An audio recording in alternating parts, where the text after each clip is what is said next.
Hello दोस्तों, welcome to GK pharmacy channel. आज बात करेंगे कि गैजेट ऑफ इंडिया द्वारा फार्मासिस्टों को क्लियरली नहीं बताया जा रहा है कि किस किस बच्चों का एग्ज़ाम लिया जाएगा, कौन कौन से बच्चों का एग्ज़िट एग्ज़ाम होगा, कौन सा पास आउट हुए बच्चों का एग्ज़ाम होगा। बस जो कि पास आउट हो चुके हैं बच्चे, उन किस बच्चों का एग्ज़ाम होगा, किस बच्चों का एग्ज़ाम नहीं होगा।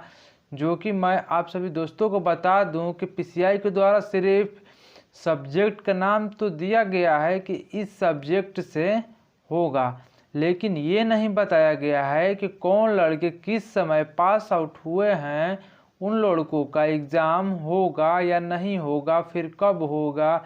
या फिर गैजेट ऑफ इंडिया द्वारा तो ये एग्जिट एग्ज़ाम का रूल ला दिया गया है, लेकिन जो भी क्वेश्चन है पास आउट फार्मासिस्टों के पास वो क्लियर नहीं हो पा रहा है। कोई हेल्पलाइन नंबर भी नहीं काम कर रहा है या फिर लग भी नहीं रहा है। और ऐसा एक और रूल भी निकाल दिया है ऑनलाइन रजिस्ट्रेशन का, उसमें भी दिक्कत हो रहा है। उससे रिलेटेड कोई भी क्वेश्चन हम लोगों को क्लियर नहीं हो पा रहा है। ये पीसीआई के द्वारा तो निकाला जा रहा है एक एक से नियम, बट क्लियर नहीं हो पा रहा है कि कहाँ पर कैसे कैसे काम होगा। जैसे कि एग्जिट एग्ज़ाम में तो हम लोगों का सब्जेक्ट तो है, तो ये एग्जिट एग्ज़ाम में समझ लीजिए कि हम लोगों का कैसे होगा, कौन कौन सा सब्जेक्ट दिया है एग्जिट एग्ज़ाम के अंदर हम लोगों का। दोस्तों, एग्जिट एग्ज़ाम के अंदर जो हम लोगों का सब्जेक्ट दिया गया है, जो कि ये सिक्स नंबर के अंदर ये बी, देखिए बी के अंदर लिखा गया किस किस सब्जेक्ट से हम लोगों का क्वेश्चन बनाया जाएगा एग्जिट एग्ज़ाम में। जो कि आप सुने हैं 2020 में सब्जेक्ट का चेंजेस हुआ था पीसीआई के थ्रू, ये बहुत बड़ा बदलाव भी माना जाता था। तो ये एग्जिट एग्ज़ाम के अंदर सिर्फ इन्हीं सब्जेक्टों को क्यों दिया गया है। तो दोस्तों, हम लोग पहला देखते हैं, यानी ए नंबर, द पीसीआई में for the purpose of conduction exit exam. यानी पीसीआई का मेन पर्पज़ क्या था, एग्जिट एग्ज़ाम लेना फार्मासिस्टों के द्वारा जो कि पास आउट हो चुके ओनली डी फार्मा वाले ही एग्ज़ाम दे सकते हैं। रजिस्ट्रेशन लेने से पहले एग्जिट एग्ज़ाम देना ज़रूरी है। और बी नंबर देखिए, there shall be 3 paper of multiple choice question in. यानी जो हम लोगों का ये होगा 3 पेपर होगा मल्टीपल चॉइस, यानी बहुविकल्पीय हम लोगों का क्वेश्चन रहेगा। जो कि 3 पेपर बनाया जाएगा, उसमें हम लोगों का मल्टीपल क्वेश्चंस रहेंगे और कौन कौन से सब्जेक्ट से हम लोगों का क्वेश्चन आएगा ये क्लियरली देख लीजिए। पहला है हम लोगों का फार्मास्यूटिक्स, और दूसरा है फार्माकोलॉजी, तीसरा है फार्माकोग्नोसी, चौथा है फार्मास्यूटिकल केमिस्ट्री, पांचवा है बायोकेमिस्ट्री, छठवां है हॉस्पिटल एंड क्लिनिकल फार्मेसी, सातवां है फार्मास्यूटिकल ज्यूरिस्प्रूडेंस, और आठवां है हम लोगों का ड्रग स्टोरेज बिजनेस मैनेजमेंट। जो कि इसमें फार्मास्यूटिक्स दिया है, तो हम लोगों का फर्स्ट ईयर में भी है फार्मास्यूटिक्स है, देन सेकेंड ईयर में भी है फार्मास्यूटिक्स, तो ये दोनों से ही हम लोगों में आएगा। इसके बाद आगे हम लोग फार्मास्यूटिकल केमिस्ट्री, तो फर्स्ट ईयर से भी आएगा और सेकेंड ईयर से भी आएगा।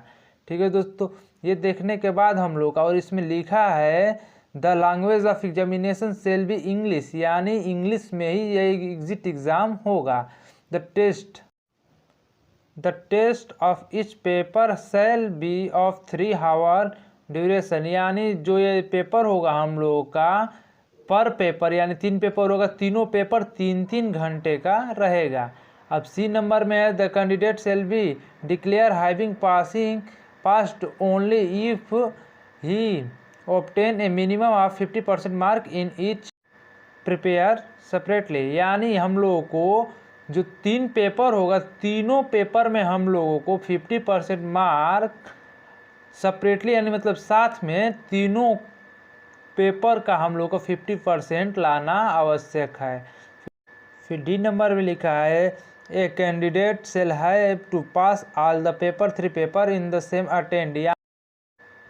However there shall be no restriction on the number of attempts to appear in examination. ठीक है दोस्तों, तो ठीक है, कहने का मतलब ये है pass all the 3 paper in same attend, यानी एक अटेंड में ऑल 3 पेपर को क्या करना है, क्लियर करना है, पास करना है। ठीक है दोस्तों, इसके मतलब ये हुआ। और ई नंबर में देखिए, a certificate of eligibility for enrolment and practice shall be issue to be success candidate which will be presented before the state pharmacy council of registration as a pharmacy।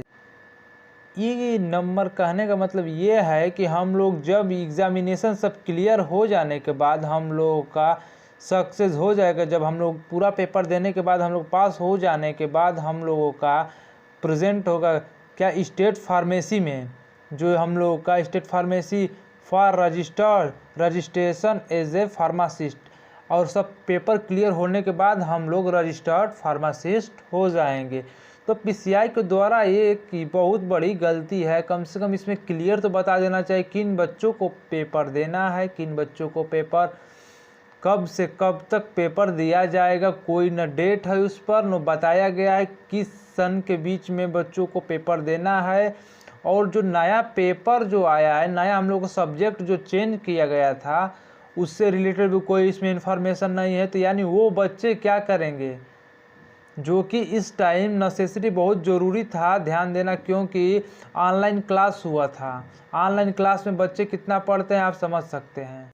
तो दोस्तों, मेरी ये जानकारी आप सभी दोस्तों को कैसी लगी? अगर मेरी ये जानकारी आपको अच्छी लगी हो तो प्लीज़ सब्सक्राइब कर दीजिए और बेल का आइकन दबा दीजिए। थैंक यू दोस्तों, फिर मिलते हैं अगले वीडियो में।